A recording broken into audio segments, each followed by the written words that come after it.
ஆன்மீக அன்பர்களே, நல்லதே நினைப்போம், நல்லதே சொல்வோம், நாளும் நல்லது நடக்கும் என்கின்ற இயல்பான சிந்தனையோடு இன்றைய பொழுதை தொடங்குவோம். அன்பே தவம். மனமே அன்பு செய். அன்புதான் ஆதார சுருதி. இதுதான் நமக்கு பக்தி இலக்கியம் காட்டுகிறது. நான் ஒன்றை மட்டும் உங்களிடத்தில் பணிந்து கேட்கின்றேன். ஒரு மிகப்பெரிய மலையை கூட உடைக்கக்கூடிய ஒளி போன்று கரையாத உள்ளத்தையும் கரைக்கக்கூடிய ஆற்றல், உருகாதவனையும் உருகச் செய்யக்கூடிய பாங்கு ஓர் கருவிக்கு உண்டென்றால் அதற்கு பெயர்தான் 3 எழுத்து மூட மந்திரம் அன்பு, அன்பு, அன்பு.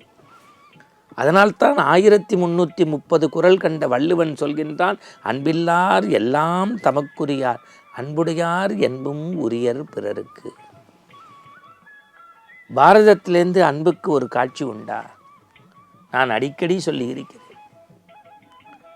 படைப்பு கடவுள் பரம்பொருள் பாஞ்சாலி புகழ் காத்தான், பாரத போர் முடிக்க சங்கை கொடுத்தான், நாம் படிப்பதற்கு கீதையை தந்தான், பாண்டவருக்கு உரிமையுள்ள பங்கை தந்தான். எப்படி? பாஞ்சாலி புகழ் காக்க தங்கை கொடுத்து பாரத போர் முடிக்க சங்கை எடுத்து நாம் படிப்பதற்கு கீதை எனும் பாடம் தந்து பாண்டவருக்கு உரிமையுள்ள பங்கை கொடுத்த பரம்பொருளாகிய கிருஷ்ண பெருமான் மறந்துடக்கூடாது. அஸ்தினாபுரம் வந்தபோது ஆச்சாரியர்கள் வீட்டில் தங்கவில்லை. ஏழை உஞ்சவர்த்தி ஐயர் விதுரனின் வீட்டில் தங்கினார். காரணம், விதுரன் சொன்னது, அது கிருஷ்ணா உன் வீடு. மனம் ஒப்பிய விதுரனின் வீட்டுக்குள் வந்தது ஆச்சரியமல்லை.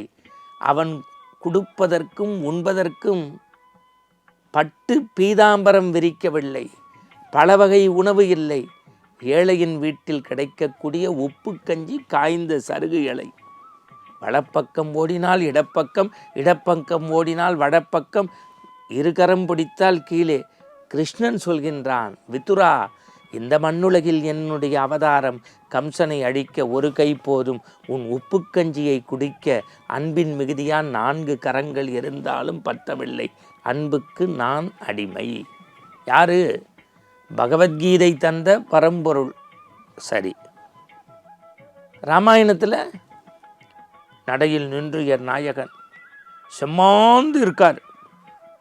வெல்லப்படாத ராவணனை வென்றவன், வாலியை வதம் செய்தவர், அறத்தின் நாயகன், தர்மபத்தினன், எல்லாம் சரி. எங்க அவர் அடிமையானார்னா குகனுடைய அன்புக்கு. தேவனின் கடல் சேவிக்க வந்தனன் நாவாய் வெட்டுவன் நாயடியன். அவன் காட்டுக்கு ராஜா, இவன் நாட்டுக்கு ராஜா. ஆனாலும் அவனுடைய பாதார விந்தத்தை சேவிக்க வந்தேன். தட்டு நிறைய தேனும் மீனும் வாங்கி வச்சுட்டார். தேவாதி தேவர்கள்லாம் வியக்கிறாங்க. பலமுறை பதிவு செஞ்சுருக்கேன். தேன் எங்கே கிடைக்கும்? மலையின் உச்சியில். மீன் எங்கே கிடைக்கும்? கடலின் ஆழத்தில். ராமன் மீது குகன் வைத்திருந்த அன்பு உயரமானது, ஆழமானது என்பதை காட்டக்கூடிய அடையாள சின்னம். நாமெல்லாம் நாள்தோறும் வணங்குகின்றமே, நமச்சிவாய வாழ்க, நாதன் தாழ் வாழ்க, இமைப்பொழுதும் என் நெஞ்சில் நீங்காதான் தாழ்வாழ்க, கோகலியாண்ட குருமனிதன் தாழ்வாழ்க என்று அப்படியே சிக்கனை பற்றி இதயத்தில் பாலால், பஞ்சகவியத்தால், பன்னீரால் அபிஷேகம் செய்து வழிபடுகின்றோமே. ஈசன் காட்டில் குடுமித்தேவராக இருந்தான்.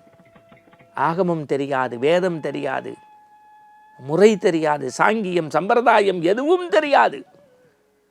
5 நாட்கள் உமிழ்நீரை துப்பி சூடிய மலரை சூட்டி இறைச்சியை உண்ணச் செய்கின்றான்.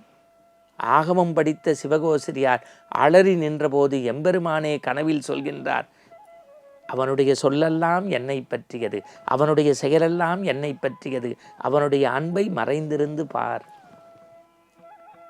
மறுநாள் கதிரவன் உதிக்கின்றான். எல்லாம் நடக்கிறது. விழியில் குருதி.